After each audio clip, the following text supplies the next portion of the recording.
Alright, I'm back again with the X-T1, Fuji X-T1 and the Olympus E-M1, and I didn't think I would do any more videos about this, but I guess you could say this is my final thoughts on the X-T1 and the E-M1.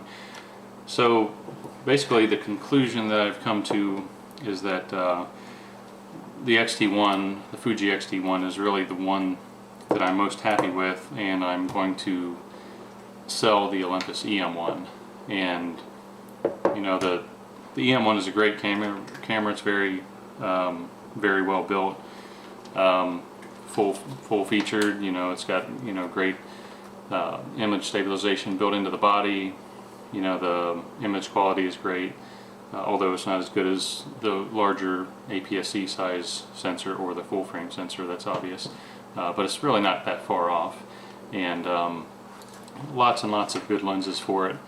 I really like the way it feels in your hand, you know, with the built-in grip and this little area right here that actually catches your middle finger as you're holding it, so it's really good for hand holding with just one hand. And again, the speed is a little bit quicker than the X-T1 overall. But ultimately what it came down to is that for the X-T1,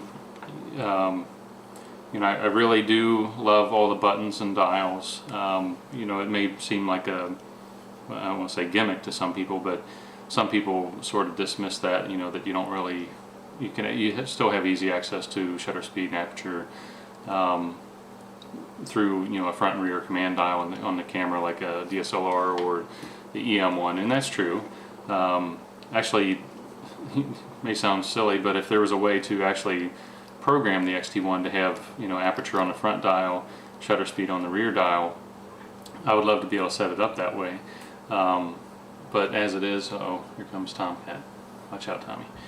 Alright, just lay down there. I don't know if you can see him in the camera. I guess he wants to join the review or chat about this. But anyway, back to the dials. Yeah, so like right here, I don't know if you can see, there's a little button here in the front. You can flip that back and forth, so that's the metering. So I can easily switch to spot metering if I want to. You know, there's a continuous high, continuous low, single shot here on the on this dial, right below the ISO. Now I wish they did change the ISO so you didn't have to keep pressing the button down every time you want to change the ISO. I wish it was either toggled on or toggled off, same way that the E-M1 button is for the mode dial. It's either on or off, and I like that much better. But at least the shutter speed's that way. Once you press it and unlock it from the automatic mode for shutter speed, automatic shutter speed, it'll let you spin it around. But back to the dials, yeah, you know, it's just really quick for me to change all these things now. You know, changing the focus mode here on the front from manual to continuous to single. You know, there's a lever for that. And with the firmware coming, the firmware updates, you know, the improved video functions, and the rear directional pad here is going to be changed so that if you really want that active all the time, to change the focus point with just pressing the button up or down, left, right, and you automatically change the focus point around without having to go into the mode to change the focus point first. That's good. So anyway, the buttons, it's just a lot more intuitive for me now that I've been using the X-T1 more. And by the way, I've owned both of these probably for at least 8 months. You know, and obviously nobody gave them to me. I paid for them out of my own pocket. You know, the lenses now that are available for the X-T1, really I think the only lenses I really need and want is the 10 to 24 millimeter f4, which is this lens that's on here now, and the 18 to 135, which is a weather sealed lens. And I have that one also. I do have the 18 to 55 that came with the X-T1 body, but I don't really use that now that I've got the 18 to 135, because I personally think that the image quality or optical quality is just as good as the 18 to 55, or if it's any different I don't really notice. So the buttons, okay, the firmware, I already mentioned that. There's a lot of good changes coming with that, really practical changes that will help a lot. You know, the Fuji colors and image quality, and I'm talking about RAW, not JPEG. Olympus is well known for having really good quality JPEG files, and I really like the colors on that too. But for me, I think the Fuji colors I prefer, and there's something about how they turn out even in RAW. Tommy's tail's flipping around in here. Tom, you gotta get out of the video, buddy. Oh, he's got me off track here. RAW files in the color. Okay, so I use Adobe Photoshop for, not Photoshop, well, it's Photoshop Lightroom. I use Adobe Lightroom for all my editing and RAW conversions and so on. I don't really shoot JPEG in the camera. Very, very rarely do I do that, and I know Fuji's well known for good JPEGs, but I prefer the RAW, and I don't know, it just, Lightroom now has the color profiles that the camera has built in, so you'll see like Velvia, Astia, and so on as a camera profile that you can load in Lightroom. When you look at each image, you can go down and change it, or you can set it for the whole range of images. And that's, I really like that too, rather than the default Adobe profile. Sometimes I do use the Adobe profile for darkly lit images, like in museums, because it does better with the shadows. You know, you naturally have a more brightness in the shadows than you do with the Fuji profiles that you load in Adobe Lightroom. So there's that, you know, and the high ISO image quality, you know, is obviously very good, and just the look and feel of the images, you know, obviously it's a little bit different when you get to a larger sensor compared to the smaller 4/3 sensor. You know, there's obviously less depth of field that you can get with the larger sensor in the X-T1, and it's hard to explain unless you've looked at the files yourself and just compared, you know, between the E-M1 and the X-T1, what the files look like, you know, the overall image, and you know, the out of focus area I think is extremely smooth and, you know, noise free, you know, way up into the higher ISOs, and I mean, they just look clean as a whistle. I don't know how to say it other than that. It's just really, I'm just really happy with the image quality versus the E-M1. But again, the E-M1 is great. I'm not complaining about it at all. It just, I prefer what's coming out of the X-T1. And the lenses, or the size actually, if you look at the size, you know, they're really, with the 10 to 24, hold these up, this is the Fuji X-T1 with the 10 to 24 super wide angle zoom lens, which is about, was that 15 to like 35 or 36 in a full frame equivalent.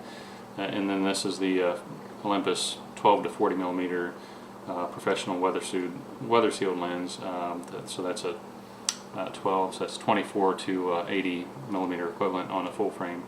And if you look at them right here, they're really not too much different in the size. So, and this has actually got, the Fuji's actually, by the way, has the optional grip on it. So the bottom of the camera is actually like right here.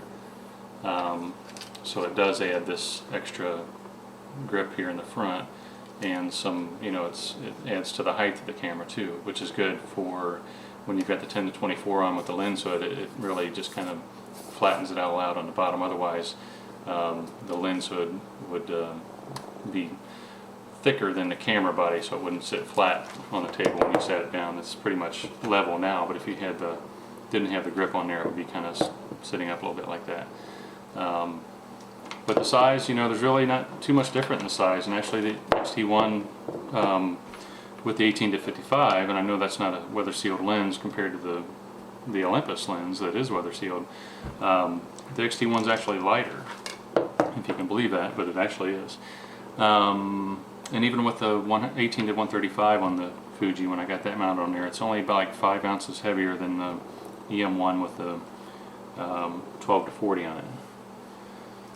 And yeah, I think that's about it really. It's just overall just how the camera feels in my hand, the overall look and feel of the images, and just what I can come away with. It may seem a little silly, but I just feel more inspired and creative when I'm using the X-T1, just because of, you know, the quick access to the things that I change the most. I really don't change ISO much. I just usually leave that in auto ISO unless there's a reason why I want to really restrict it to not go too high.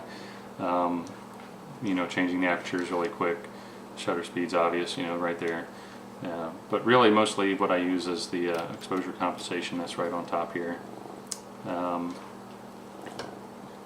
They both have Wi-Fi. They're really somewhat comparable with, you know, the feature set that they have, give or take some things, and you know, there's going to be some things that people just don't care about. Probably 90% of the features in each one of these cameras I don't even use. I mostly just use them as strictly pure photography tools, you know, changing shutter speed, aperture, exposure compensation, maybe changing the ISO once in a while. There's really not much that I change on the camera other than that on a daily basis, or just when I'm out walking around. Don't really know what to say other than that, but I do really love the X-T1 and I'm extremely happy with it. And you know, I've been very happy with the E-M1, but again, I just really prefer the images coming out of the X-T1 for my own personal taste, and I know that varies depending on who you are and what your needs and wants are, but for me, the X-T1 is what's going to do it. Tommy, he's sitting on the table here purring like a crazy. Don't know if you can still see him in the frame there or not, but anyway, I think that's it for me, and I'm going to end up selling the E-M1. Whether I sell it you know, on eBay or not, I don't know. I probably will probably end up selling it on eBay, even though I have to eat the seller fees, but it's probably the safest way to do it. So I'm going to have to say goodbye to the E-M1, unfortunately. I do have, the only two lenses I have with it is the 12-40 and the Panasonic 14-140. So that'll be basically three separate items to sell, because I bought the body only. I didn't buy a kit. I bought the 12-40 separately and the Panasonic lens separately, obviously. So I think I'll just use that money to buy more things for the X-T1 if I do want to buy a prime lens or something like that. You know, like 56mm f1.2 maybe. Alright, I guess I'll shut up now, and thank you for watching, and that's really all I've got to say left. You know, that's final word on the X-T1 and E-M1. Thank you.